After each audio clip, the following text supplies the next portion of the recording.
Good afternoon on today's Angry Extraterrestrial Bulletin.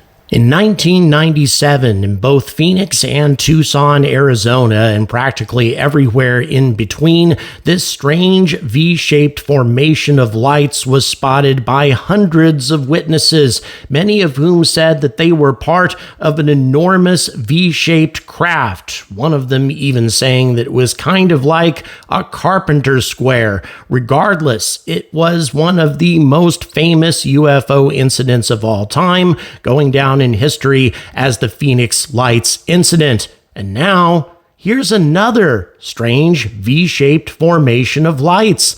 But this one wasn't spotted in 1997. It was witnessed by no less than 50 Marines at a base in California who testified that it was part of a large V-shaped craft of some kind.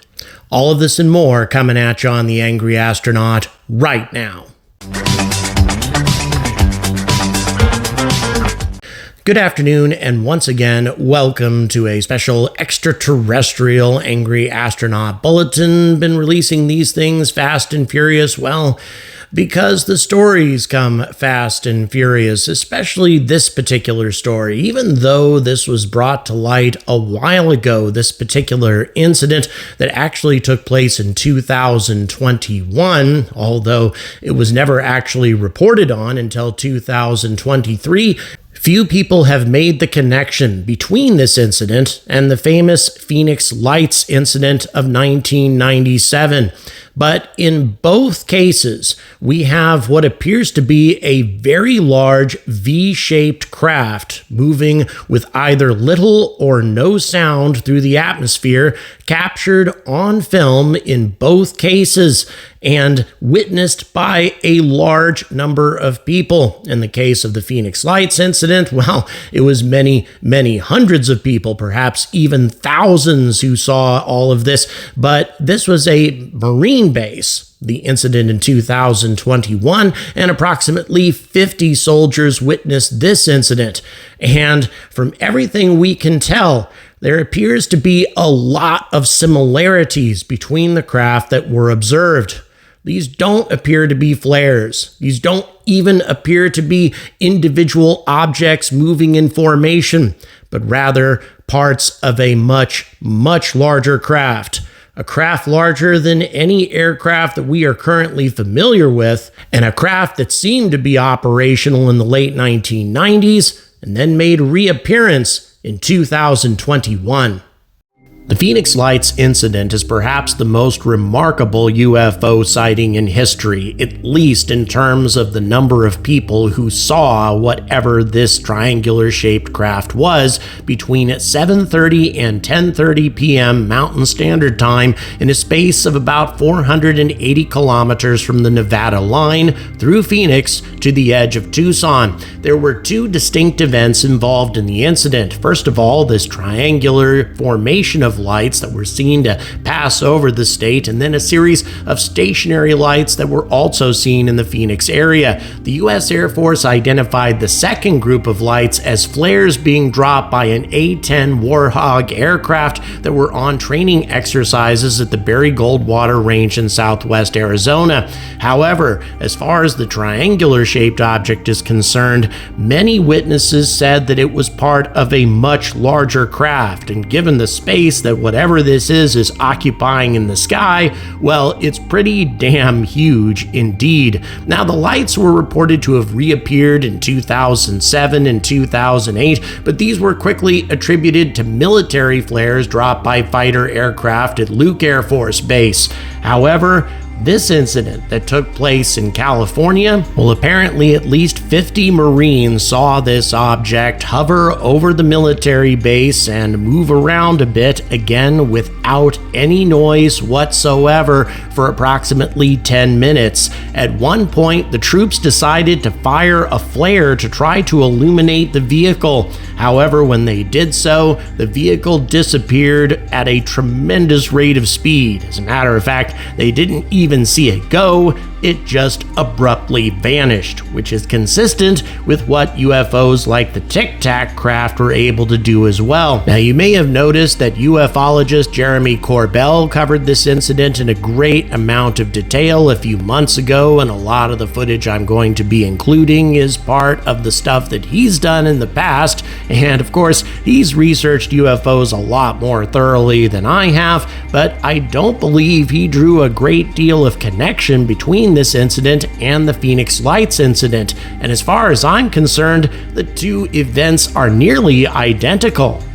So let's get back to the Phoenix Lights incident. At approximately 7:55 Mountain Standard Time on March 13, 1997, a man reported seeing a V-shaped object above Henderson, Nevada. He said that it was about the size of a Boeing 747 and sounded like rushing wind, and it had 6 lights on its leading edge. The lights reportedly moved from northwest to the southeast, and then an unidentified former police officer from Paulden, Arizona, is claimed to have been the next person to report a sighting after leaving his home at about 8:15 p.m. Mountain Standard Time. As he was driving north, he said he saw a cluster of reddish or orange lights in the sky, comprising 4 lights together and a 5th light trailing them. Each of the individual lights in the formation appeared to consist of 2 separate points of orange light. He went home and through his binoculars watched the lights until they disappeared south over the horizon. Then lights were also reportedly seen in the areas of Prescott and Prescott Valley.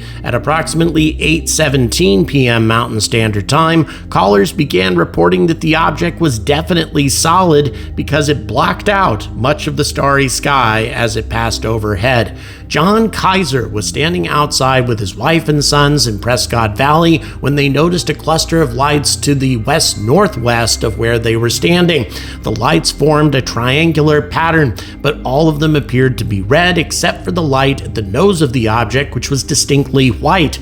The object or objects, which had been observed for approximately 2 to 3 minutes with binoculars, passed directly over their heads and disappeared to the southeast. The National UFO Reporting Center received the following report from the Prescott area, quote, "While doing astrophotography, I observed 5 yellow-white lights in a V formation moving slowly from the northwest across the sky to the northeast, then turn almost due south and continue until out of sight. The point of the V was in the direction of movement. The first 3 lights were in a fairly tight V, while 2 of the lights were further back along the lines of the V's legs. During the northwest to northeast transit, one of the trailing lights moved up and joined the 3 and then dropped back to the trailing position. I estimated the 3 V's to cover about 0.5 degrees of sky and the whole group of 5 lights to cover about 1 degree of the sky." And then in the town of Dewey, approximately 16 kilometers east of Prescott, 6 more people saw a large cluster of lights while driving northbound on Highway 69. Tim Lee and his wife Bobby, his son Hal, and his grandson Damian Turnage first saw the lights when they were above Prescott Valley, approximately 100 kilometers away from them. At first, the lights appeared to them as 5 separate and distinct lights in an arc shape, as if they were on top of a balloon, but they soon realized that the lights appeared to be moving towards them. Over the next 10 or so minutes, the lights appeared to come closer. The distance between the lights increased, and they took on the shape of an upside-down V. Eventually, when the lights appeared to be a couple of miles away, the witnesses could make out a shape that looked like a 60-degree carpenter's square, with the 5 lights set into it, with 1 at the front and 2 on each side. Soon, the object with the embedded lights appeared to be coming right down the street where they lived, about 30 to 45 meters above them, traveling so slowly that it appeared to hover and was silent. The object then seemed to pass over their heads and went through a V opening at the peaks of the mountain range towards Squaw Peak Mountain and toward the direction of the Phoenix Sky Harbor International Airport. Witnesses in Glendale, a suburb northwest of Phoenix, saw the object pass overhead at an altitude high enough to become obscured by the thin clouds. This was at approximately between 8:30 and 8:45 p.m. Mountain Standard Time. Now, this series of events would already have made the Phoenix Lights incident a remarkable event in the history of UFO sightings, but it was only the beginning. When the triangular formation entered the Phoenix area, hundreds, if not thousands of people witnessed this amazing sight. Bill Greiner, for example, a cement driver hauling a load down a mountain north of Phoenix, said the following, quote, "I'll never be the same. Before this, if anybody had told me they'd saw a UFO, I would have said, yeah, and I believe in the tooth fairy. Now I've got a whole new view, and I may just be a dumb truck driver, but I've seen something that don't belong here." Greiner stated that the lights hovered over the area for more than 2 hours. And a report came in from a young man in the Kingman area who stopped his car at a payphone to report the incident. The young man, en route to Los Angeles, called from a phone booth to report having seen a large and bizarre cluster of stars moving slowly in the northern sky. Now, a lot of skeptics have pointed out various things that would make the Phoenix Lights incident no more remarkable than a bunch of military flares having been deployed in a strange pattern. However, that doesn't really explain how this formation would have moved over such a considerable area of Arizona and been spotted by so many people under different circumstances, but let's just focus on what happened in Phoenix.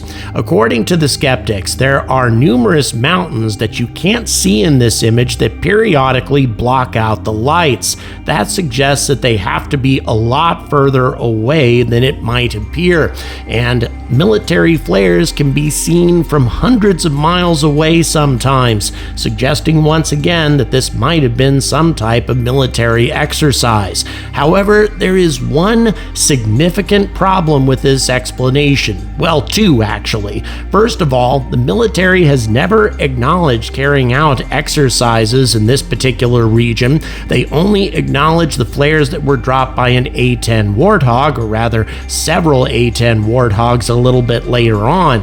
And on top of that, shortly after the incident took place, the governor of Arizona decided to hold a press conference claiming that he had captured one of those responsible for the Phoenix Lights sightings. In other words, he said he had an alien. Of course he didn't, and the whole thing was just a big joke. But 10 years later, Governor Symington, who definitely would have had information on any military exercises taking place that close to Phoenix, had this to say about what he had really seen. March 13th, 1997. This event called Lights over Phoenix. What did you see? Well, I saw a huge craft just kind of come right over Squaw Peak. That was, it was just breathtaking. No, I'm serious. I'm serious now. That unquestionably it was a UFO, which means unidentified flying object. Right. Doesn't mean we're being visited. Well, it's nothing like anything I've ever seen. And you're an Air Force guy. Yeah, and a pilot. Got a lot of hours flying, so it was pretty breathtaking. And I'll never forget. I snuck out to see it, without DPS, which I'm not supposed to be driving my own car and that kind of thing. Yeah. And so, but I told Ann what I was doing. I was going to go up to Squaw Peak and see what everybody was, clamoring about. And when I walked in the front door, she looked at me, and I was apparently just, normally I'm fair complected and pale anyway, right? And she said, "Oh my gosh," she said, "she looked like a ghost. What did you see?" And I said, "Well, I don't know what I saw, but it was really something, and I'm not going to talk about it." Governor Symington went on to say that it was part of a larger craft, that it was not flares, it was entirely too symmetrical, had a geometric outline and a constant shape. So why did he hold that bizarre press conference? Well, for the reason that any government official would do something like that, to try to avert a panic. After all, we're talking about a gigantic craft that passed over the middle of the United States with impunity, something that did not show up on radar, something that we didn't even attempt to intercept, and something that hasn't reappeared since. I mean, if this was some sort of military flare exercise, wouldn't we have seen something very similar to this happening in Phoenix sometime in the last 25 years? But now we have seen something like this happen again, except this time it happened over a US Marine base. And incidentally, I snuck in a small clip of this 2021 footage in the middle of all the Phoenix Lights footage while I was relating the whole story. And if you can find out where this footage actually appears in the course of the video, put the timestamp in the comments. I have a special prize for one of you if you get the answer right. But once again, I did this just to indicate how similar the two sightings actually were. Once again, a group of 50 Marines at least spotted this particular group of lights. They testified that it was part of a larger craft, not a bunch of separated lights, but a grouping of lights on a craft approximately half the size of a football field. Once again, these are Marines who have a great deal of familiarity with military flares. They shoot them all the times themselves, and they testified that these were not flares, but rather lights on a craft that moved without sound, and a craft that abruptly vanished once they tried to get a better look at it with their own military flares. So, what is the similarity here? What sort of connection can we draw between the two incidents? Well, for one thing, the two incidents took place geographically very close to one another. And of course, the two incidents involved very similar craft. Perhaps the one that appeared over the Marine base was substantially smaller than the other. But once again, very difficult to tell distances if you're talking about pitch blackness and photograph equipment without night finding equipment, as was the case back in 1997. Now, you would think that the military would have had better IR sights and other equipment at their disposal in order to get a better look at this vehicle, but at the same time, it's very possible that the Marines were forbidden from sharing this type of information with the media. As a matter of fact, I don't have any other evidence to suggest that they shared their findings with anyone aside from Mr. Corbin back a few months ago.